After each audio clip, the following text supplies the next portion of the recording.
Hey, what's going on, everybody? This is Tyrone back with Tech Life. And in this video, I wanted to talk about this slideshow from T-Mobile's Analyst Day and them claiming that Verizon is going to need extensive site densification to match 2.5 coverage in suburban and rural geographics.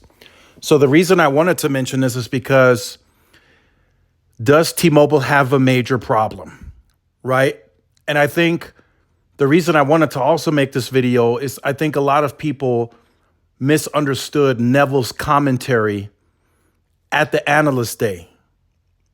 I rewatched it over and over again, and Neville never stated that the necessary site densification for Verizon was required at the urban core. They are saying the extensive densification is required in suburban and rural because it's more spaced out there because Verizon underwent a lot of Band 13 deployments during LTE. So I wanted to clarify that if that's not clarified for some of you, right? T-Mobile started their deployments on PCS because they had no low band.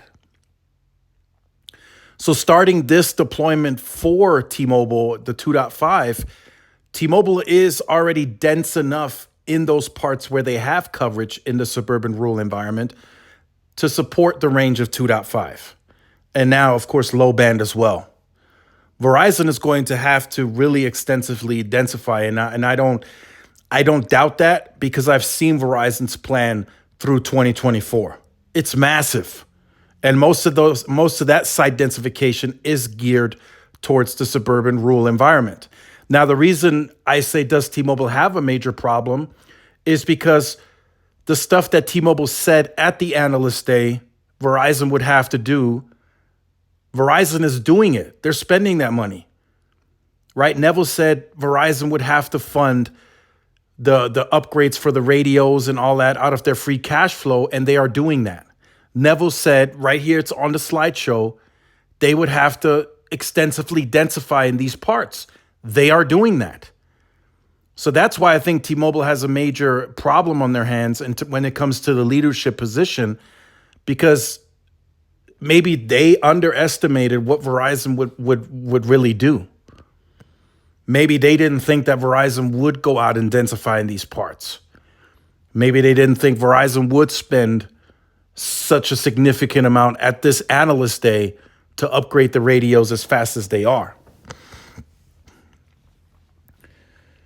So the 5G battle is going to be very interesting coming from a network perspective.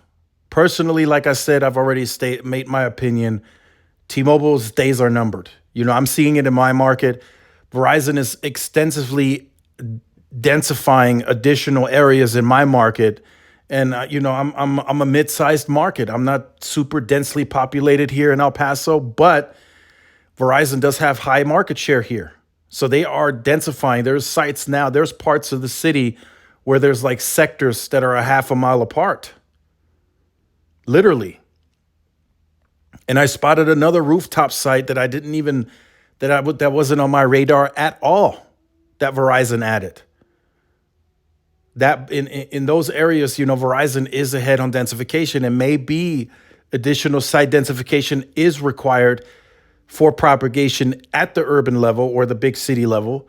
But Verizon is doing that too. They're deploying that as well and spending that money.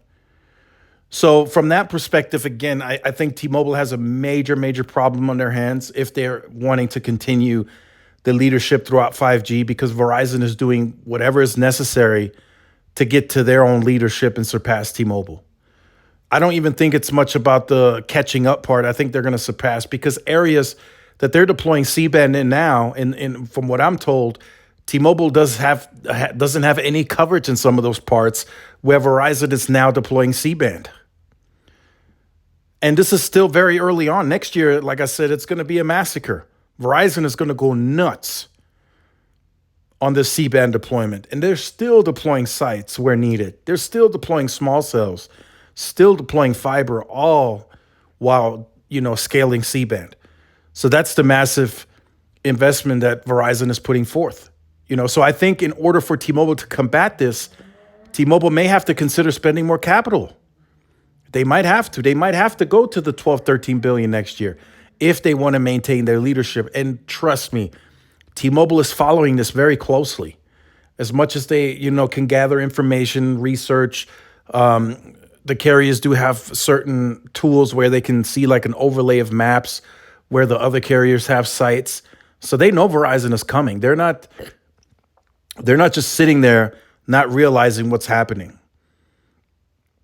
But like I said, on the business side, again, T-Mobile does have an advantage right now. The marketing is resonating. I saw that recently at the Thanksgiving gathering. It was, the football games were on, and a lot of people were like, "Yeah, T-Mobile is the top dog." That conversation would have went the other way a few years ago. A lot of people thought Verizon was the best. Now I'm hearing more and more people say T-Mobile. So this is interesting. This is very interesting. I want to see how T-Mobile fights back and how they combat Verizon coming at them the way they are, because Verizon's not slowing down. They are dropping CapEx a bit next year, but it's still close to 20 billion. And then when they go back to the normal CapEx, it's at 17 billion, which is still far higher than anything that T-Mobile is doing. And I think that right there is a problem, because Verizon is going to use brute force to attack the market very aggressively, right? But of course, on the consumer group, Verizon Consumer Group, they have to make changes to grow again, right? They got to make effective changes. And right now, I think that ball is still in T-Mobile's court. They are still best positioned to grow, best positioned to take certain enterprise businesses from Verizon. But on the networking side, again, Verizon is still far larger by about 200,000 to 300,000 square miles, and T-Mobile will have to catch up to that. And they're not anywhere close right now. So let me know what you think about this in the comment section down below. Do you guys feel that Verizon is a threat, to T-Mobile? And don't forget the underlying LTE network that is still the largest in the US. Don't forget that. Because right now, some of these markets on root metrics that are being tested, T-Mobile's claiming leadership. Everybody says that they have the mid-band advantage, but yet Verizon in a lot of these markets is beating T-Mobile with an LTE network. They're still ranked number one. So just keep all of that in mind as we advance throughout the rest of this year and then go into 2023. So make sure you guys stay tuned to the channel, like, share, subscribe, follow my social media outlets. This is Tyrone with Tech Life. I'll see y'all in the next one. Peace.